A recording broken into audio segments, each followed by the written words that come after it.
Hello everyone, welcome to a random talk today. Ignore the gameplay really, it's just something there for you to watch while I ramble on about certain things. But today I would like to talk to you all about E3 and what I think of the Microsoft and Sony fiasco, generally my opinions of it. Okay, so let's start off with the Xbox One. Now in case you haven't heard, I'm going to list all the details we currently know about the Xbox One. It is £430, which I think is $500 and €500, which means, you know, my country, the United Kingdom, is getting a really bad deal. But we always do. No surprises there really.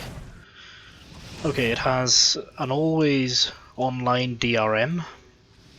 You have to buy it with Connect, and Connect cannot be turned off, otherwise it does not function.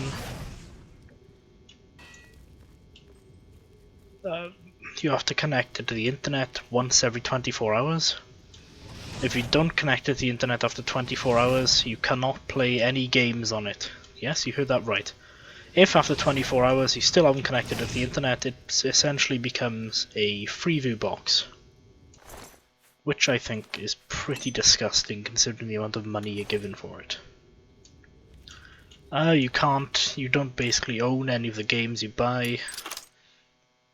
You can't lend them to friends unless they've been on your friends list for over 30 days.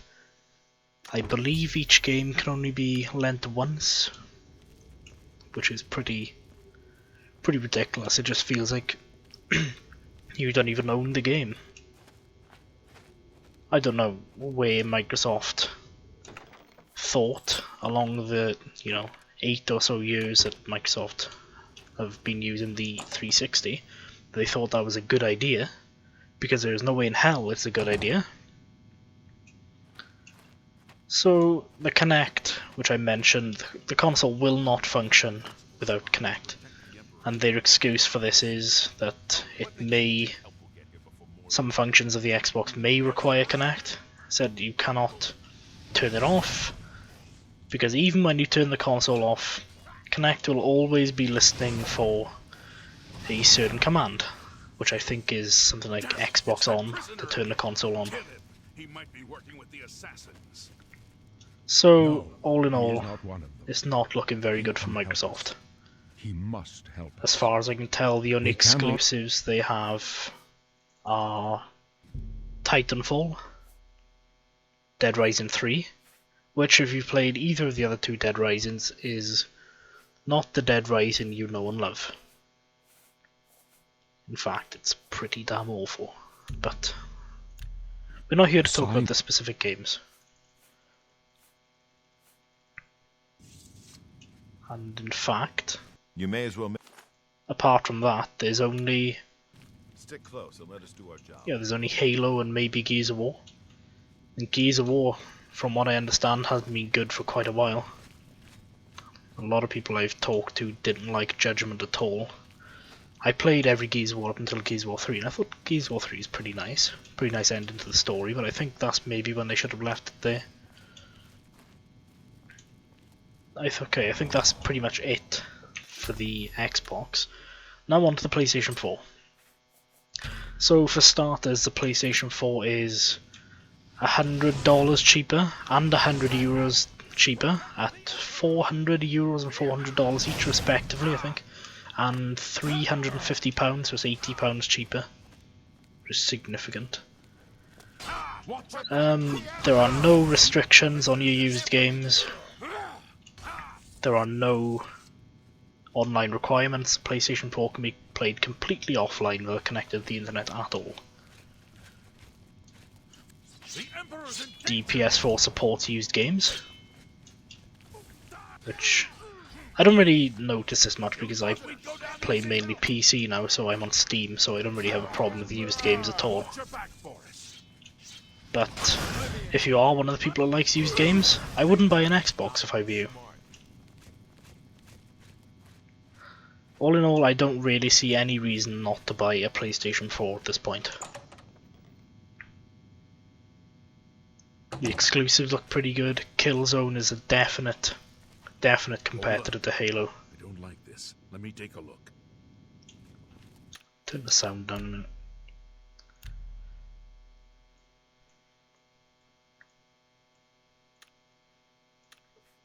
So yeah, if you are undecided for any particular reason, I would not go with an Xbox. Looks clear. PlayStation Plus also seems like a much better deal instead of Xbox Live Gold. Even though PlayStation 3 used to be free to play online, PlayStation 4 does unfortunately require a PlayStation Plus subscription.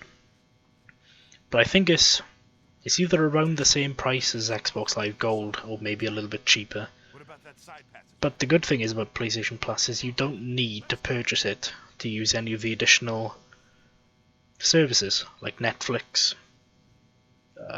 any sort of things like that. The PlayStation Plus pass is purely for online multiplayer gameplay, whereas with Xbox Live Gold you've got to pay whatever it is, I think it's £3.50 a month I don't see any good options here. to join parties, Wait here, sir. Xbox Live parties that Here is, with the Emperor. Guard to talk to other people, online multiplayer. You've got to pay that, and you've got to pay another fee on top for Netflix or whatever it is you have on Xbox. I've forgotten, to be honest. Love Film, maybe. I can go no. It's just really not a good deal. I don't see why anybody in their right mind would buy an Xbox One, given the choice. Talos save us. The 3DS put on a pretty good show, and so did the Wii. There were some very nice games coming out. Not to mention Pokemon X and Y for all you Pokemon fans. I know I'm definitely excited for Pokemon X. I think everybody else is getting Pokemon Y, but all the more reason to get Pokemon X. They showed off a few. What was the other one? Super Mario 3D World. That looked pretty interesting. There was a new Yoshi's Island, I believe. That looked pretty nice. So Nintendo doing their usual thing. And of important note for anybody interested in Grand Theft Auto 5, which I know probably the majority of people watching this, however many you are more than likely keeping your eye on GTA 5, like I have. Now, there's some good news and some bad news, I suppose. The good news, GTA 5 is obviously confirmed to be coming out on September 17th. The collectors and special editions are still available at £65 from Game and £120 anywhere else, and they're still pretty widely available. So for any of you interested in that in the UK, I'm sure you can get them off Amazon as well. I'm sorry, I don't know about any other countries. I haven't quite checked up on that. But the most important thing probably, now I was not going to get GTA 5, because I have an Xbox 360, which is currently right next to me, and I was going to hold off on getting GTA 5 in hopes that it would come out for either PC, or I could buy it as a launch title for next-gen consoles. I am pretty damn sure that that's not going to happen. Rockstar have said themselves that they have pretty much built GTA 5 for the current gen consoles. They don't believe the introduction of next gen is going to hurt their sales at all, which I would put a bet on. That's a pretty damn good prediction, because people have been waiting this for bloody years. So if I were you, I would buy GTA 5 for whatever console you have currently, Xbox 360 or PS3, there probably really is no difference. Just buy whichever one you have or whichever one your friends play more. Although Rockstar seem to have a preferential relationship with Sony, but I don't think that counts for much, really.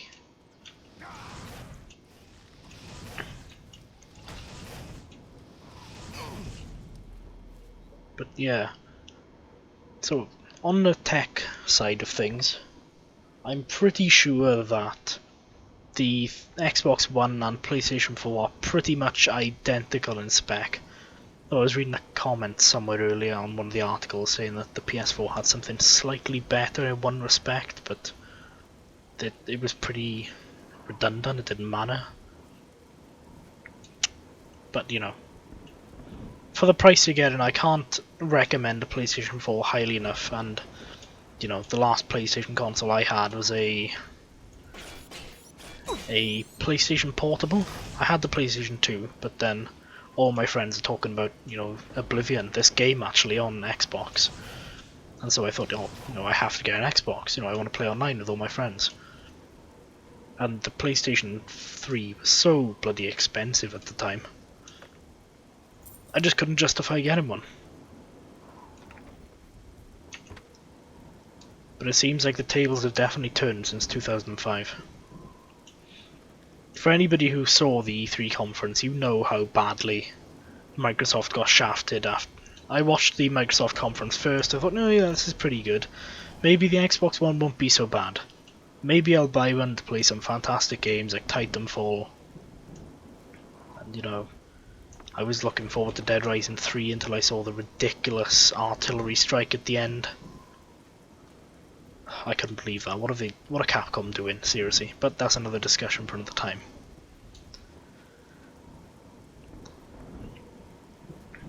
So yeah, a bit of a recap on the GTA 5, you know, the differences between the editions. I currently believe that the £65 edition in Britain is only available at Game, and that comes with a blueprinted version of the map as well as a standard one. It comes with a tin case, I believe. It comes with a few little extras, a few little digital, and I'm not entirely sure what it does come with. If you pre-order any version of the game, you get a blimp. But the collector's edition offered a little bit more. You know, physical items, you get a soft safety deposit box and a cap. No whoopee-doo. I care more about the digital downloads, really. But the only digital things they offered you that were different from the standard, you know, the £65 edition, which I think is just the game exclusive collector's edition. I don't think they do it anywhere else. I'll have to check that. But yeah, for an extra £55, basically all you get is a cap, a safety deposit box, a soft one. You know, the tin, you get it all in a nice case. Digital content, you get 2 vehicles, so you get like a classic hot rod, you get a bike, you get a garage at the start of the game, you get a electric car, I forget the name of it, escapes me, I think it's called the Chameleon in multiplayer. You get extra custom characters in online multiplayer, which I can only assume mean Tommy Vercetti, Nico Bellic, Carl Johnson, hopefully.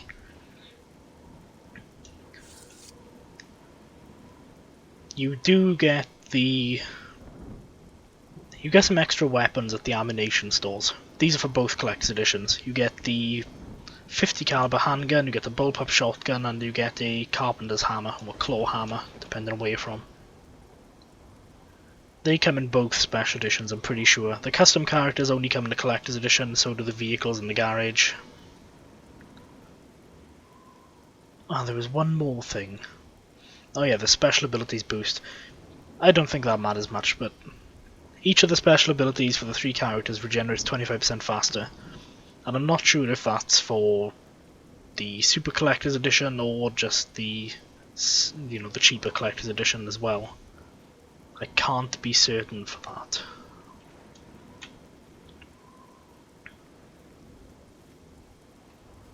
But yeah, what's my opinion on E3? Buy a PlayStation 4. If you watched the Xbox conference like I did, and then you watched the PlayStation 1, and you saw the sheer joy of all the crowd, just overjoyed by the fact that PlayStation weren't given such, you know, unrealistic expectations or restrictions to their consoles, and you'd be happy too. Another thing I really didn't like is, if you can find the video somewhere on YouTube, I believe it's up now. It's a snippet taken from a Game Trailers interview with Don Matrick after E3. And basically the internet's been up in arms about it, and Microsoft's PR department probably. Because the interviewer asked Don Matrick what should people do if they don't have a stable internet connection? And Don Matrick basically said something along the lines of, well, if you don't have stable internet, we already have a games console for you or device for you. It's called the Xbox 360. Basically telling people to go fuck themselves, for lack of a nicer way to put it. And the interviewer kind of scoffed at this, as if like, you know, are you being serious here? You're gonna tell people not to bother with next gen? Just because you were being adamant about your policies? You know, is that really such a wise decision? And last I read, this is completely unreliable. I saw on like a random comment, and don't ever take random comments as fact, or Wikipedia for that matter, that for every 2 Xbox Ones pre-ordered, the PlayStation 4 has 3 pre-orders. So, you know, two for every Xbox One. Oh no, wait, that works out that for every 2 Xboxes sold, for every 2 Xbox Ones pre-ordered, 3 PS3s are pre-ordered, so that's 50% more, I think. Or was it 33% more? I don't know. Don't take my word for that. Look up some statistics. If I find any, I'll post them in the description of the video. Yeah, I hope that alleviated some of your concerns about E3. If there's anything else you'd like me to cover, please let me know. I watched a lot of the games, you know, from, well, pretty much any of the interviews. You want me to go over any of them? I've played probably most of the previous ones in the series, whatever game it is. So, thank you for watching. Hope you enjoyed. Hope you got some. Hope I helped you sway your decision towards whatever choice you were thinking of going for beforehand.